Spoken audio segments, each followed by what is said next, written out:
यह video Munger university और Tilka Manjhi Bhagalpur university में पढ़ने वाले बच्चों के लिए है। यह वीडियो जो है पार्ट 2 में जो भी हिंदी सब्सिडरी लिए हैं, चाहे वो साइंस के हो या फिर आर्ट्स के हो या फिर कॉमर्स के हो, और जिनका सब्सिडरी हिंदी है, मतलब अनिवार्य भाषा हिंदी है, तो उन लोगों के लिए यह वीडियो बनाई गई है। तो यह वीडियो आप लोगों का लेक्चर 5 है। इससे पहले हम लोग लेक्चर 4 तक कर चुके हैं, तो आप लोग जाके प्लेलिस्ट जाके चेक कर सकते हैं, लेक्चर 4 तक वीडियो देख सकते हैं। तो आज हम लोग लेक्चर 5 का बात करेंगे। इसके अतिरिक्त भी हमारे चैनल पर कई और अन्य सब्जेक्ट की वीडियो अपलोड कर दी गई है, तो आप लोग जाके चैनल पर चेक कर सकते हैं प्लेलिस्ट वाले सेक्शन पर जाकर। अब से आप लोगों को प्रत्येक दिन कम से कम 3 से 5 वीडियो प्रोवाइड करने की कोशिश की जाएगी, तो आप लोग चैनल पे जरूर बने रहे। तो चलिए आज के लेक्चर 5 को शुरू करते हैं। यह वीडियो मुख्य रूप से मुंगेर यूनिवर्सिटी में जो पार्ट 2 में पढ़ते हैं और जिनका subsidiary Hindi honours Hindi subsidiary है, तो उन लोगों के लिए है। तो चलिए वीडियो शुरू करते हैं। तो इससे पहले हम लोगों ने 100 क्वेश्चन तक देख लिया था, तो आज हम लोग शुरू करते हैं 101 क्वेश्चन। तो 101वां क्वेश्चन है, काका कालेलकर का जन्म हुआ था। तो काका कालेलकर का जन्म हुआ था महाराष्ट्र के सतारा जिले में। काका कालेलकर का जन्म कहाँ हुआ था? महाराष्ट्र के सतारा जिले में। तो अब नेक्स्ट क्वेश्चन, महात्मा गांधी का कौन सा निबंध आपकी पाठ्य पुस्तक में है? तो आप लोगों को पता ही है कि अंग्रेजी मुंह से बड़ी कोई मूर्खता नहीं है। ये जो निबंध है और इस बुक में जितने भी हैं सारे निबंध हैं, और इसके लेखक यानी आप लोग महात्मा गांधी जो लेखक है, ये किस निबंध के लेखक है? तो अंग्रेजी मुंह से बड़ी कोई मूर्खता नहीं है। सर्वोदय शब्द का विच्छेद करें, अर्थात सर्वोदय शब्द का संजीव विच्छेद। तो सर्व प्लस उदय, अर्थात सब का उदय, सबको एक साथ लेके चलना है। तो यही है सर्वोदय का अर्थ, सर्व प्लस उदय, इसका विच्छेद हुआ। अब नेक्स्ट क्वेश्चन, गांव में किस तरह के त्यौहार मनाए जाते हैं? तो गांव में मुख्य रूप से दशहरा, होली और दिवाली के त्यौहार मनाए जाते हैं। तो अब देख लीजिए इसका आंसर क्या है। गांव में पर्व और त्यौहार केवल धार्मिक भावना से जुड़े नहीं होते, बल्कि इनका सामाजिक एवं सांस्कृतिक महत्व भी होते हैं, जो आपस में भाईचारे को बढ़ावा देते हैं। ये लिंक से हटकर बात कर रही है। अगर ये 2 नंबर या 3 नंबर का क्वेश्चन रहता तो फिर आप ये सब वर्ड लिख सकते हैं, लेकिन सिर्फ पूछ रहा है गांव में किस तरह के त्यौहार मनाए जाते हैं। तो गांव में दशहरा, होली, दिवाली, इस तरह के त्यौहार मुख्य रूप से मनाए जाते हैं। अब नेक्स्ट क्वेश्चन, हमें हिंदी को अंग्रेजी से अधिक महत्व क्यों देना चाहिए? तो हिंदी संविधान के अनुसार हमारी राष्ट्रभाषा है तथा यह अंग्रेजी से अधिक सरल एवं समृद्ध है, महात्मा गांधी ने कहा है। इसलिए हमें हिंदी को अंग्रेजी से अधिक महत्व देना चाहिए।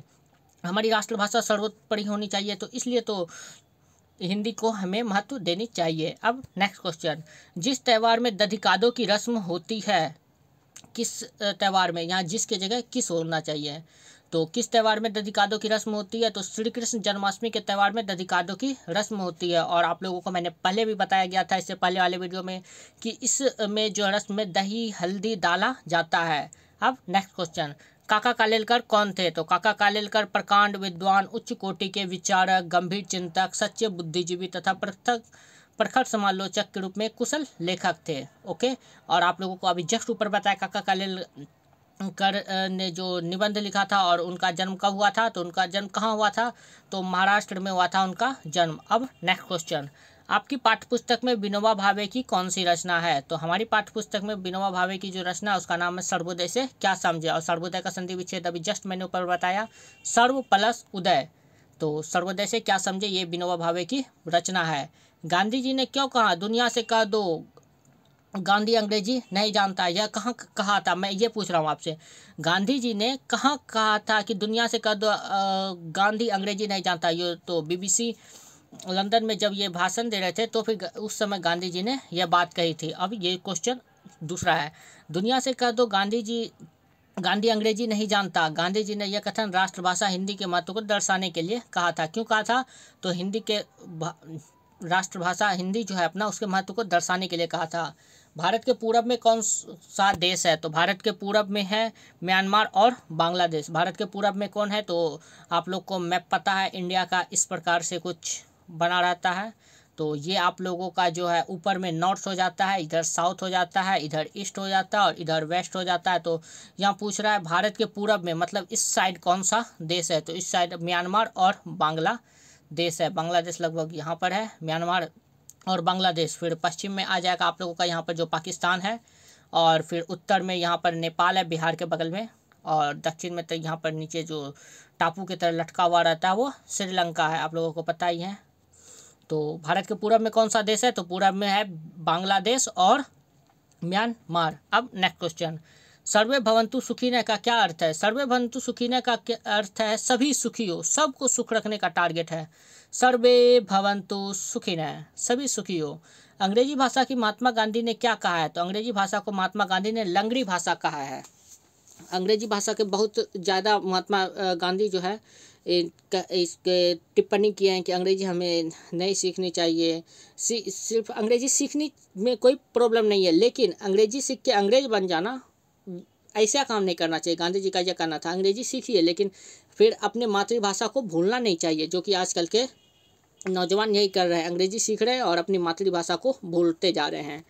तो अंग्रेजी भाषा को महात्मा गांधी ने क्या कहा है? तो अंग्रेजी भाषा को महात्मा गांधी ने लंगड़ी भाषा कहा है। दधिकादो किस पर्व से संबंधित है? तो दधिकादो श्री कृष्ण जन्माष्टमी से संबंधित है। और ये जो दधिकादो है, आप लोगों को जस्ट अभी बताया कि इसमें इस पर्व में जो है श्री कृष्ण जन्माष्टमी, इसमें जो है दही का भी प्रयोग होता है। तो फिर यह जो है किस शीर्षक से लिया गया, अर्थात किस कहानी से? तो गांव का जीवन से कहानी से लिया गया है। और इसके लेखक कौन है? तो डॉक्टर राजेंद्र प्रसाद, जो कि बिहार के थे। अब नेक्स्ट क्वेश्चन, रघुवंश किस कवि की रचना है? तो रघुवंश कालिदास कवि की रचना है। अब नेक्स्ट क्वेश्चन, क्या काका कालेलकर अहिंदी भाषी थे? तो हाँ, काका कालेलकर अहिंदी भाषी थे, क्योंकि वो मराठी भाषी से बिलोंग करते थे, लेकिन हिंदी भाषा वे स्वयं सीखी थी। इसलिए कहा इस क्वेश्चन में काका कालेलकर अहिंदी भाषी थे, तो बिल्कुल सही है, और हिंदी इन्होंने स्वयं से सीखी थी। हिंदी का भावी रूप लेखक कौन है? तो हिंदी का भावी रूप लेखक मुत्तुरु सत्यनारायण है। कौन है? मुत्तुरी सत्यनारायण। और इनका जन्म कहाँ हुआ था? तो इनका जन्म आंध्र प्रदेश में हुआ था। कब हुआ था? तो 1902 में हुआ था, और 1976 में इनका देहांत हो गया था। तो मुत्तुरी सत्यनारायण जो है वो कब से कब तक रहे थे जीवित? तो 1902 से 1976 ईस्वी तक रहे थे। हिंदी भावी रूप लेखक कौन है? तो मुत्तुरी सत्यनारायण है। अब नेक्स्ट क्वेश्चन देखते हैं, करोड़ों लोगों को अंग्रेजी शिक्षा देना उन्हें गुलामी में डालने जैसा है, यह किसने कहा था? तो यह महात्मा गांधी ने कहा था। करोड़ों लोगों को अंग्रेजी शिक्षा देना उन्हें गुलामी में डालने जैसा है, यह महात्मा गांधी ने कहा। भाषा प्रयोग के संप्रदाय के में किन्हीं एक का नाम लिखे। तो भाषा प्रयोग के संपादक में एक का नाम है प्रोफेसर रामप्रिय शर्मा। ये जो आपकी पुस्तक है, ये जो हिंदी सब्सिडी आप लोगों ने लिया है, इसकी एक बुक आती है, लेकिन आप लोगों के बहुत के पास, बच्चों के पास हिंदी की बुक नहीं होगी, क्योंकि ये बहुत कम ही जगह मिलते हैं। तो आप लोग अगर चाहे तो मंगवा सकते हैं। तो आप लोग खगड़िया में मिलता है, इसके अतिरिक्त भागलपुर में भी मिलता है, यानी कि अच्छे अच्छे दुकान में जो है उनके यहाँ ये हिंदी की बुक ज़रूर मिलती है। तो आप वहाँ से अगर कोई जाता है तो वहाँ से ज़रूर मंगाए। हिंदी में उसमें आपको बहुत सी जानकारी मिलेगी, जो कि गेस्ट पेपर में अवेलेबल नहीं रहती है। तो आप लोग जो हिंदी बुक ज़रूर खरीदें। और आप लोगों को इसका PDF जो है 16 अप्रैल 2022, जी हाँ 16 अप्रैल 2022 को आप लोगों को इसका PDF अवेलेबल मिल जाएगा। आप टेलीग्राम चैनल पर डिस्क्रिप्शन से जुड़ सकते हैं, और वहाँ पर आपको इसका PDF मिल जाएगा। तो अब नेक्स्ट क्वेश्चन देखते हैं, धरती किस विधा की रचना है? तो धरती निबंध विधा की रचना है। आप लोगों को पहले ही मैंने बताया, इस पुस्तक में जितनी भी आप लोगों को कहानी दिखने को मिल रही है, ये सारे निबंध से संबंधित है। तो धरती भी है, जो कि निबंध विधासी रचना है। धरती भारतीय संस्कृति चेतना विधा की रचना है, ये भी सही है, चेतना विधा की रचना, लेकिन निबंध ये भी आप मार सकते हैं आंसर में, बिल्कुल इसमें कोई काटने वाला नहीं है। भगवत शरण उपाध्याय की कौन सी रचना आपकी पाठ्य पुस्तक में है? तो भगवत शरण उपाध्याय की ताजमहल की रचना हमारे पाठ्य पुस्तक में, ये ताजमहल भी निबंध है, जो कि भगवत शरण उपाध्याय इसके लेखक है, और इसकी रचना हमारे पाठ्य पुस्तक में है। अंग्रेजी भाषा में माध्यम से शिक्षा में कम से कम कितने वर्ष लगते हैं? तो अंग्रेजी भाषा के माध्यम से शिक्षा में कम से कम 16 वर्ष लगते हैं, बुक में जो दिया गया है उसके अनुसार। अब नेक्स्ट क्वेश्चन, रूस ने बिना अंग्रेजों के विज्ञान में उन्नति की है, यह किसका कथन है? तो रूस ने बिना अंग्रेजी के विज्ञान में उन्नति की है, यह महात्मा गांधी का कथन है। और जापान के बारे में भी महात्मा गांधी कहते हैं कि परमाणु हमले के बाद भी जापान इतना समृद्ध हो गया, तो लेकिन अभी हम लोग, भारत कितना पीछे है अभी भी। तो रूस के बारे में भी महात्मा गांधी ने कहा है कि रूस ने बिना अंग्रेजी के विज्ञान में उन्नति की है, तो यह महात्मा गांधी का कथन है। हमारे धर्म में किसके नाम पर ऊंच नीच का भाव पैदा होता है? तो हमारे धर्म में स्वार्थ, जाति के नाम पर ऊंच नीच का भाव पैदा होता है, जाति के नाम पर तो सबसे ज़्यादा होता है। अब नेक्स्ट क्वेश्चन, वासुदेव शरण अग्रवाल ने किस विश्वविद्यालय से MA पास किया था? तो वासुदेव शरण अग्रवाल काशी विश्वविद्यालय से MA पास किया था। काशी अर्थात BHU बनारस हिंदू यूनिवर्सिटी से MA पास किया था। अब नेक्स्ट क्वेश्चन, ताजमहल कहाँ अवस्थित है? तो ताजमहल आगरा में स्थित है, और जो कि आगरा कहाँ है? तो यूपी में। बहुत सारे बच्चों को ये भी नहीं पता है कि आगरा कहाँ है, तो आगरा आप लोगों को बता दूं, आगरा, बनारस हिंदू यूनिवर्सिटी, काशी, ये सारे जो है यूपी में मौजूद है। यूपी अर्थात उत्तर प्रदेश, जहाँ के मुख्यमंत्री योगी आदित्यनाथ जी हैं। तो ताजमहल कहाँ अवस्थित है? तो ताजमहल यूपी में स्थित है, अर्थात आगरा में। कांग्रेस ने और दूसरे लोगों ने 70 से 80 साल किसके लिए मेहनत की है? तो कांग्रेस ने और दूसरे लोगों ने 70-80 साल देश के लिए मेहनत की है। ये उस जमाने की बात है। अब नेक्स्ट क्वेश्चन, काका कालेलकर किस भाषा के जबरदस्त पक्षधर थे? तो काका कालेलकर जो है वो हिंदी भाषा के जबरदस्त पक्षधर थे। ये मैंने आपको ऊपर भी बताया कि काका कालेलकर जो है वो हिंदी स्वयं से सीखे थे, और ये मराठी भाषी से बिलोंग करते थे। लेकिन ये पक्षधर किसके थे? तो हिंदी भाषा के सबसे ज़्यादा पक्षधर थे काका कालेलकर जी। क्या सूर्य भी एक तारा है? तो हाँ जी हाँ, सूर्य भी एक तारा है, और सूर्य अपने ही पथ पे, मतलब जहाँ है सिर्फ वहीं अपने गोल गोल घूमते रहता है सूर्य। ये किसी का चक्कर नहीं काटता, ये अपने ही अक्ष पे घूमते रहता है, यानी कि ये जहाँ स्थित है वहीं पर घूमते रहता है गोल गोल। जिससे शक्तिमान गोल गोल गोल गोल घूमता है ना, उससे सूर्य भी अपने अक्ष पर ही घूमता रहता है। ये आप लोगों को एक नई बात बताई मैंने। क्या सूर्य भी एक तारा है? तो जी हाँ, सूर्य भी एक तारा है। अब नेक्स्ट क्वेश्चन, दशहरा तो खास करके किनका त्यौहार माना जाता है? तो दशहरा खास करके जमींदारों का त्यौहार माना जाता है, और यह जो है लिखा गया आप लोगों का गाँव का जीवन जो है आप लोगों का शीर्षक उसमें लिया गया है, जिसके लेखक हैं डॉक्टर राजेंद्र प्रसाद जी। क्या भारतीय किसान कथा वार्ता के प्रेमी रही है? तो जी हाँ, भारतीय किसान कथा वार्ता का प्रेमी रहा है, और पौराणिक और धार्मिक कथाओं की चर्चा भी इसमें देखने को मिलती है। आप लोग तो सुनते होंगे दादी नानी की कहानी, पौराणिक और धार्मिक कथाओं की चर्चा। क्या भारतीय किसान कथा वार्ता के प्रेमी रहा है? तो हाँ, भारतीय किसान कथा वार्ता का प्रेमी रहा है। अब नेक्स्ट क्वेश्चन, मातृभाषा किसे कहते हैं? तो मातृभाषा जिस भाषा को माँ बोलती है और जिस भाषा में बच्चों के साथ बात करती है उसे मातृभाषा कहते हैं। या फिर आप ये भी लिख सकते हैं, जन्म लेने के बाद मानव जो प्रथम भाषा सीखता है उसे ही मातृभाषा कहते हैं। क्या कहते हैं? उसे ही मातृभाषा। ये आपको इंटरव्यू में भी पूछ लेगा अचानक से, मातृभाषा किसे कहते हैं? अब आप लोग सोचते रहेंगे मातृभाषा किसे कहेंगे? तो एकदम खुल के बोल रहा है, जन्म लेने के बाद मानव जो प्रथम भाषा सीखता है उसे ही मातृभाषा कहते हैं। आप ये भी कह सकते हैं। या फिर मातृभाषा जिस भाषा को माँ बोलती है और जिस भाषा में बच्चे के साथ बात करती है तो उसे ही मातृभाषा कहते हैं। अब नेक्स्ट क्वेश्चन, फंक्शनल हिंदी को हिंदी में क्या कहते हैं? तो फंक्शनल हिंदी को हिंदी में प्रयोजन मूलक या फिर कार्यात्मक हिंदी ये भी कहते हैं। ये दोनों आप लोगों का आंसर हो जाएगा। आप लोग जो भी लिखे, अगर ऑप्शन नहीं रहा तो दोनों में कोई भी लिख दीजिए, आपको सही हो जाएगा। या फिर अगर ऑप्शन में जो है प्रयोजन मूलक है तो प्रयोजन मूलक मारिए, या फिर कार्यात्मक हिंदी है तो कार्यात्मक हिंदी मारिए। आप लोगों को जो है दोनों में से कोई एक ही देगा, तो आप लोग ये दोनों को याद कर लें, आप लोगों के लिए अच्छा होगा। अब नेक्स्ट क्वेश्चन, कार्यालय हिंदी को अंग्रेजी में क्या कहते हैं? तो कार्यालय हिंदी को अंग्रेजी में ऑफिशियल हिंदी या फिर ड्राफ्टिंग कहते हैं। ये दोनों हिंदी, कार्यालय हिंदी का जो है वो अंग्रेजी हुआ। ओके, अब नेक्स्ट क्वेश्चन, आज श्रव्य और दृश्य मीडिया के रूप में क्या चल रहा है? तो आजकल तो मोबाइल फ़ोन चल रहा है, आप लोगों को पता ही है। लेकिन जब ये पुस्तक जब की बात कर रही है तो उस ज़माने में तो दूरदर्शन टीवी चलता था, जो जिसमें बच्चे लोग शक्तिमान देखते थे, तो कोई जूनियर जी देखता था, कोई आर्यमान देखता था, कोई ची एंड मी देखता था, कोई अक्कर बक्कर बम्बे वो देखता था। सबके अपने अपने रुचि के हिसाब से सब देखते थे। कोई सोनपरी देखता था, कोई शकल का बूम बूम देखता था। तो आज श्रव्य और दृश्य मीडिया के रूप में क्या चल रहा है? तो मोबाइल चल रहा है। सारे बच्चे अब मोबाइल में ही अपने सीरियल देखने लगे हैं। ये जादू है जिनका, या फिर इमली हो, या फिर कहानी घर घर की, या फिर कभी कभी इत्तेफाक से। अब नेक्स्ट क्वेश्चन, मशीनी भाषा के रूप में हिंदी किसके माध्यम से कार्य करती है? तो कंप्यूटर के माध्यम से। मशीनी भाषा के रूप में हिंदी किसके माध्यम से कार्य करती है? तो कंप्यूटर के माध्यम से मशीनी भाषा कंप्यूटर के माध्यम से मशीनी भाषा हिंदी कार्य करती है। मशीनी भाषा के रूप में हिंदी किसके माध्यम से कार्य करती है? तो कंप्यूटर के माध्यम से। ओके, अब नेक्स्ट क्वेश्चन, अंकेक्षक की अंग्रेजी क्या है? तो ऑडिटर। अंकेक्षक, ये देख लीजिए, ये फिक्स है कि आप लोगों को हिंदी से अंग्रेजी या फिर अंग्रेजी से हिंदी करने के लिए कम से कम 5 क्वेश्चन देंगे। तो 5 क्वेश्चन अगर ऑब्जेक्टिव रहा तो 10 नंबर आप लोगों के फिक्स हैं। तो आप लोग जो हैं गैस पेपर अगर आप लोगों ने ख़रीदा है तो गैस पेपर में जितने भी आप लोगों को वोकेबलरी दिए गए हैं तो आप सारे वोकेबलरी को याद कर ले, कम से कम 10 वोकेबलरी पर डे करेंगे तो एग्जाम तक में आप लोगों का आराम से याद हो जाएगा। कम से कम 400 से 500 वोकेबलरी आपको मुट्ठी में रहेगा, तो आप लोगों का आराम से एग्जाम अच्छे से जाएगा। तो आप लोग जरूर याद कर ले वोकेबलरी को। अंकेक्षक की अंग्रेजी क्या है? तो अंकेक्षक की अंग्रेजी है ऑडिटर। अब नेक्स्ट क्वेश्चन, अनुवाद को अंग्रेजी में क्या कहते हैं? तो अनुवाद को अंग्रेजी में कहते हैं ट्रांसलेट। ट्रांसलेट जैसे कि आप लोग बच्चे में करते थे, संस्कृत में अनुवाद करें या फिर हिंदी में अनुवाद करें, ट्रांसलेट इनटू इंग्लिश, इस तरह से दिया जाता था। राम आम खाता है, इसका इंग्लिश में अनुवाद करें, ट्रांसलेट इनटू इंग्लिश, इस तरह से किया जाता था। तो अनुवाद को अंग्रेजी में क्या कहते हैं? तो ट्रांसलेट या फिर ट्रांसलेशन, ये भी कह सकते हैं।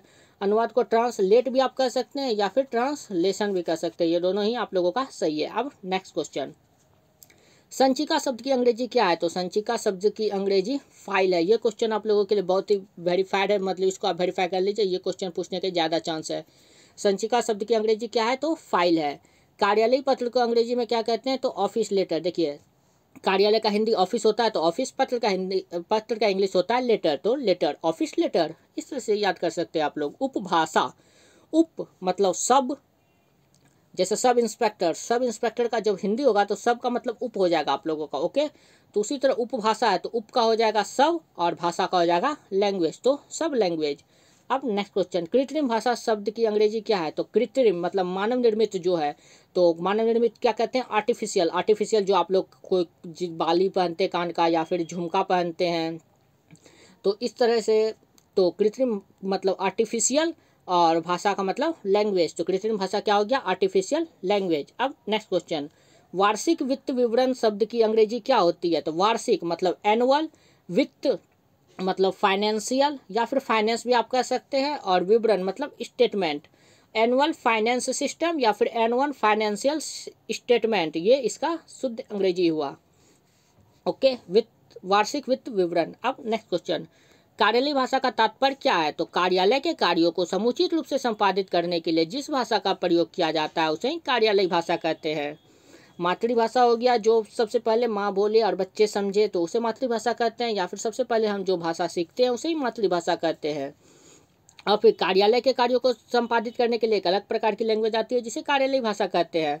जैसे लॉ का कार्य करने के लिए आप लोग लॉ के लैंग्वेज को समझ नहीं पाएंगे, उसे वकील सब में ही समझेंगे, तो या फिर जो जज रहते हैं वो ही समझेंगे।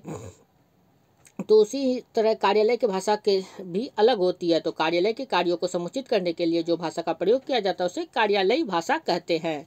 अब नेक्स्ट क्वेश्चन, प्रयोजन मूलक हिंदी का अंग्रेजी रूप क्या है? तो प्रयोजन मूलक का हिंदी है फंक्शनल हिंदी। ऑफिशियल लैंग्वेज ये बिल्कुल गलत था, जो कि आप लोगों को काट करके मैंने सही करके दिया है। प्रयोजन मूलक का हिंदी का क्या है अंग्रेजी? तो फंक्शनल हिंदी। अब नेक्स्ट क्वेश्चन, कंप्यूटर की हिंदी क्या होती है? तो कंप्यूटर जो आप लोग पढ़ते हैं, देखते हैं कंप्यूटर या सीखते हैं, उसका हिंदी कभी जानने की कोशिश की है? तो उसका हिंदी होता है संगणक। कंप्यूटर का हिंदी क्या होता है? संगणक। यूजीसी का पूर्ण रूप क्या है? तो यूजीसी का पूर्ण रूप है यूनिवर्सिटी ग्रांट कमीशन। यूजीसी के अंतर्गत ही आप लोगों का मुंगेर यूनिवर्सिटी हो या फिर टीएमबीयू यूनिवर्सिटी हो, सारी यूनिवर्सिटी काम करते हैं। तो यूजीसी का कभी आप लोगों ने फुल फॉर्म जानने की कोशिश की है? तो यूजीसी का जो फुल फॉर्म है यूनिवर्सिटी ग्रांट कमीशन होता है। अब नेक्स्ट क्वेश्चन, वाइस चांसलर का हिंदी रूप क्या होता है? तो वाइस चांसलर, वाइस मतलब भी उप होता है या फिर सब मतलब भी उप होता है। तो वाइस चांसलर हो गया उपकुलपति या फिर प्रतिकुलपति, ये भी होगा, सही है। वाइस चांसलर का हिंदी रूप क्या है? उपकुलपति या फिर प्रतिकुलपति। संचिका का अंग्रेजी क्या है? तो अभी जस्ट मैंने ऊपर बताया संचिका का अंग्रेजी क्या होता है? फाइल, देख लीजिए, और इस पर मैंने आपको वेरीफाई करवाया था, तो इसे आप लोग जरूर याद कर ले। अब नेक्स्ट क्वेश्चन, मास मीडिया का हिंदी क्या है? तो मास मीडिया का हिंदी है जन माध्यम। क्या है? जन माध्यम। जन मतलब लोग, माध्यम मतलब माध्यम, तो मास मीडिया का क्या अर्थ होता है? जन माध्यम। तो आज आप लोगों के 150 क्वेश्चन सब कंप्लीट हो गए हैं। तो अब जब भी नेक्स्ट वीडियो आएगी तो आप लोगों को 200 क्वेश्चन के ऑब्जेक्टिव गैस पेपर से सॉल्व करवाएंगे जाएंगे, और उसके बाद धीरे धीरे जब गैस पेपर के कंप्लीट हो जाएंगे सारे ऑब्जेक्टिव, फिर आप लोगों को अलग से मटेरियल प्रोवाइड कराया जाएगा। इस तरह से आप लोगों के 1500 ऑब्जेक्टिव करवा दिए जाएंगे, और जल्द से जल्द आप लोगों को प्रोवाइड किए जाएंगे। यूट्यूब पे कुछ समस्या आ गई थी, इसके कारण वीडियो अपलोड नहीं की जा रही थी, तो आप लोगों को फिर से ये वीडियो अब बनाया गया है। वीडियो बन के पहले से ही तैयार था, लेकिन फिर से बनाया गया है, फिर से रिडायरेक्ट करके किया गया है। तो आप लोगों को आज वीडियो प्रोवाइड कर दी जाएगी। और पर डे हम लोग का टारगेट रहेगा कम से कम 5 वीडियो पर डे ज़रूर अपलोड हो। तो मिलते हैं नेक्स्ट वीडियो में। आप लोग इसी तरह अपना प्यार बनाए रखें और चैनल पर बने रहे। तो आपको वीडियो अच्छा लगा हो तो लाइक शेयर सब्सक्राइब, और भी सब्जेक्ट के वीडियो बनाए जाएंगे तो आप लोग चैनल पर ज़रूर बने रहे और अपने फ्रेंड के साथ भी शेयर करें, क्योंकि बहुत सारे बच्चे को नहीं पता है कि ऑनलाइन तैयारी करवाई जा रही है। तो आप लोग अपने फ्रेंड को ज़रूर शेयर करें। वीडियो देखने के लिए बहुत बहुत धन्यवाद। Thank you.